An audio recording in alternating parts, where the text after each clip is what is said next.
Now, I don't know if I have a least favorite neurodivergent challenge that is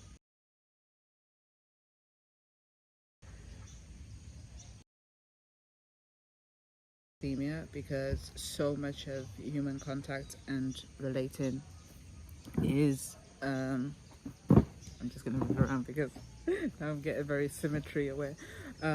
Is has to do with emotions, and I'm like,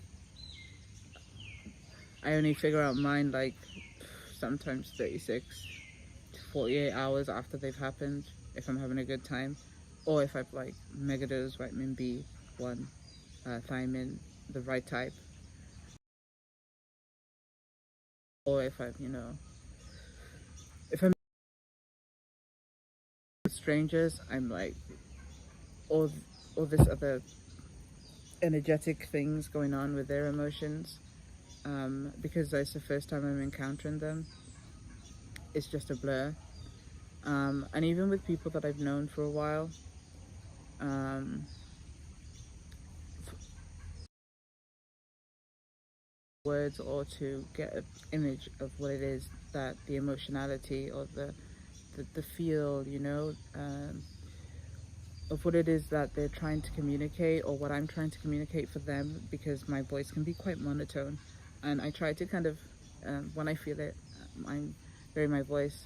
I like to sing because I get an opportunity to play around vocally and to make different vocal sounds and feel where I'm speaking from. That's really important. Like if I'm speaking from my stomach or from my heart and my head, anywhere else in my body, I practice and I ask for feedback. Like what does this feel like, or what emotion um, is going on either for other people. And I have a number of apps that I've tested to see about get being raising this emotional barometer.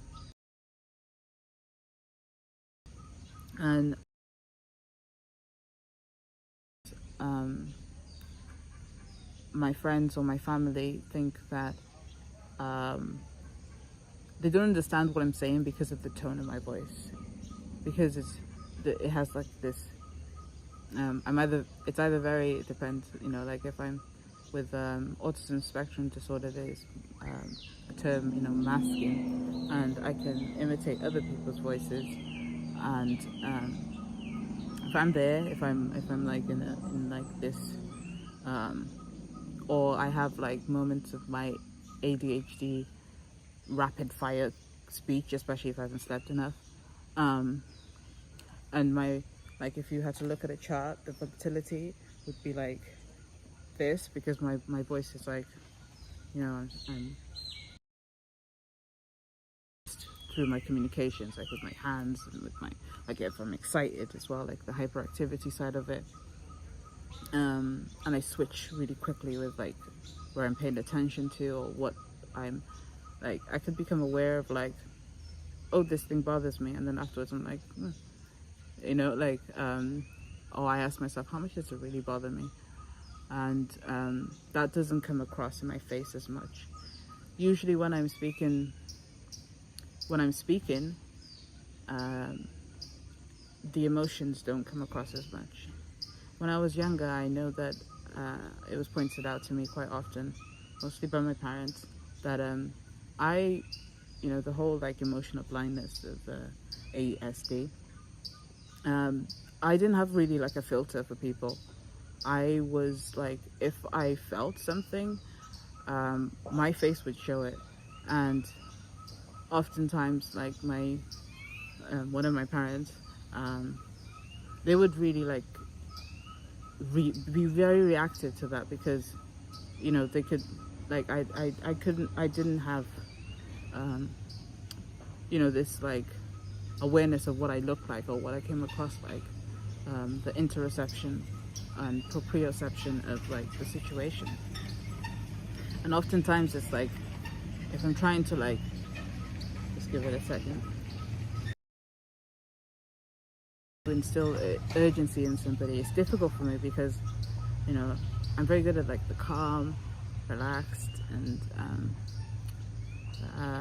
being able to like even happy or like sometimes dramatic, but mostly like when it comes to like things like anger or like pressure, I need to do this now, you know. Or like the example that comes to mind is we were on a bus and it was our stop, and things also contribute. And I was like, it's our turn to get off. And I said it in such a quiet and kind of like in a unurgent way that in the people that I was on the bus with, that I was speaking with, they didn't really hear what I said. And I said it about 3 times before they realized what I said, and they were like, oh, you know, like, oh my God, so I'll stop. And they were really like, you said that so calmly, like you're the most calm person I know, like trying to get somebody's attention. I'm not very good at it. And another example is like decision making, when I'm making decisions with other people, and I state where I stand with the decision. But because I say it without that much emotions, sometimes people are like, you know, like they're not quite sure what it is that I've decided, because my, you know, it's either like flat or monotone, and I'm not like showing my passion in my voice or anything like that. So people are like, they think that I haven't communicated a decision, and then they kind of like, okay, well, I'm gonna make this decision.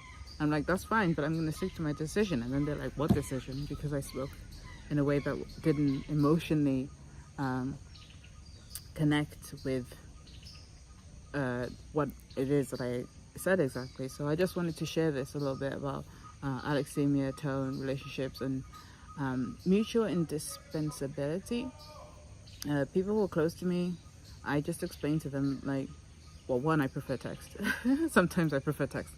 Written, I love to speak with people, like, don't get me wrong.